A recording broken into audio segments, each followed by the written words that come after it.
This is not like racism, it is racism. Anti-fatness is rooted in anti-blackness, and the reason why people are pursuing thinness is because they're pursuing proximity to whiteness. Wrong.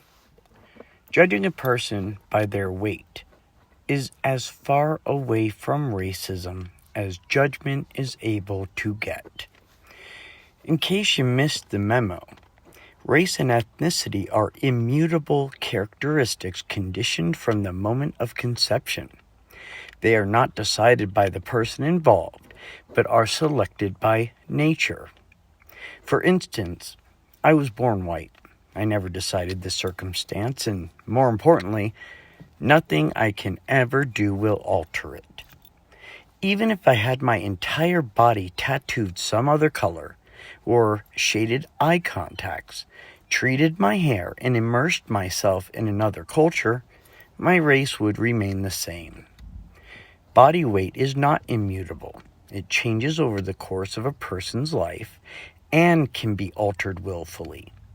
We can decide to ingest copious amounts of unhealthy foods in the form of several more daily meals than necessary and fill the voids in between with snacking. Alternatively, we have the option to diet and exercise to lower our body weight as well. Being overweight is a choice, which is a reflection of the content of someone's character.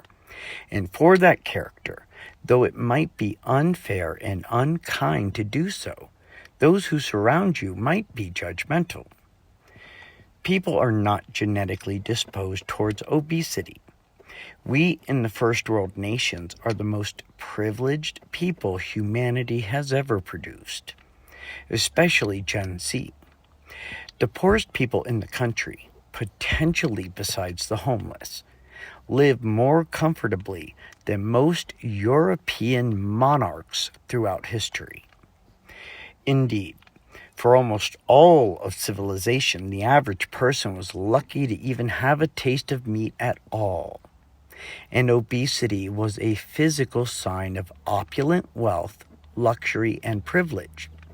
The average BMI in America only began to tilt upwards in the middle of the 19th century, spiking higher in the 20th, and began an exponential climb after the advent of the fast food franchise.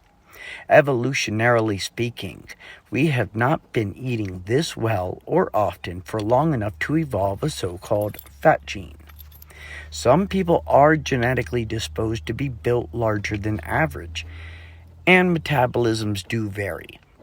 But there's no inherent trait that creates obesity such that it is unalterable. The reason families share traits of obesity is simply because we learn our eating habits from our parents. If they are obese, our likelihood of obesity is higher. Even glandular problems require bad eating habits to be realized.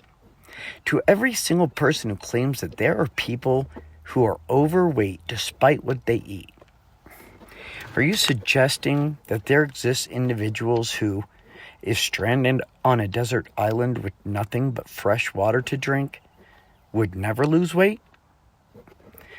I've known black people all my life, and from all around the country. Never have I ever heard, until the lobotomized left suggested it, that blackness is associated with fatness. Is that the messaging you really want to send out to the world? With so much racist rhetoric coming out of the woke herd of leftist devourers, your bigotry shines brighter than most. And thinness is in proximity to whiteness?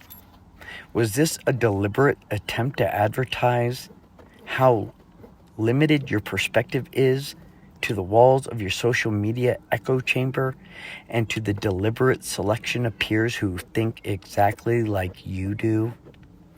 By thinness, most people mean healthiness. To what lengths would you extend your logic?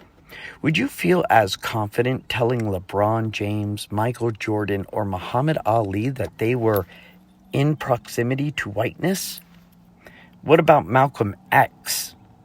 I wonder exactly how he would feel about and how he might respond to being told that. I also wonder how the average person in Haiti, facing catastrophic hunger and famine, might react to you, reveling in, by comparison, the opulence and privilege America has provided you, eating whenever and whatever you desire, informing them that the thinner they get, the closer to whiteness they are. During the 80s in Somalia, as millions starved, I wonder if they realized they were committing the sin of upholding white beauty standards. Have you ever seen pictures of primitive tribes in Africa? Especially the hunters? They are in perfect shape and well cut. Could it be that the citizens of China, Vietnam, North and South Korea, Indonesia, and India, where nearly every citizen is slim, are all white supremacists? I wonder if they know that. Linking the invented fat phobia with racism is disingenuous in the extreme. It is the surrender of responsibility for your choices and lifestyle, while giving up on anything approximating restraint and self-control. You do this to preempt any criticism or debate, betting that others will be intimidated by being labeled racist and unwilling to contradict you.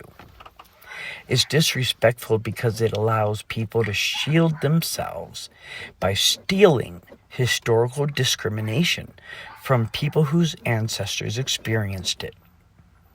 Were fat people ever forcibly shipped across an ocean and enslaved? Were their children ever someone else's property? Did legislation exist to segregate and disenfranchise the overweight? Did revolting vigilante groups target them for persecution? If you end up seeing this video, I already know just what you'll say. Oh, he's just a white boy. He's just racist. But that doesn't scare me. It merely defines you. So easily shrugging off an opinion based on the speaker's race is the definition of racism. It concurrently relieves you of considering another point of view and protects you from having to respond with something other than pre-approved slogans, the ones you were trained to repeat. However, that's not ultimately the weakness of calling your detractors racist. The problem is that the leftist lunatics have labeled everything racist. The word has lost all meaning. So much so that I hesitated pointing yours out at all. At this moment, it's just more white noise. If every grain of sand were transformed into gold, then gold would become valueless.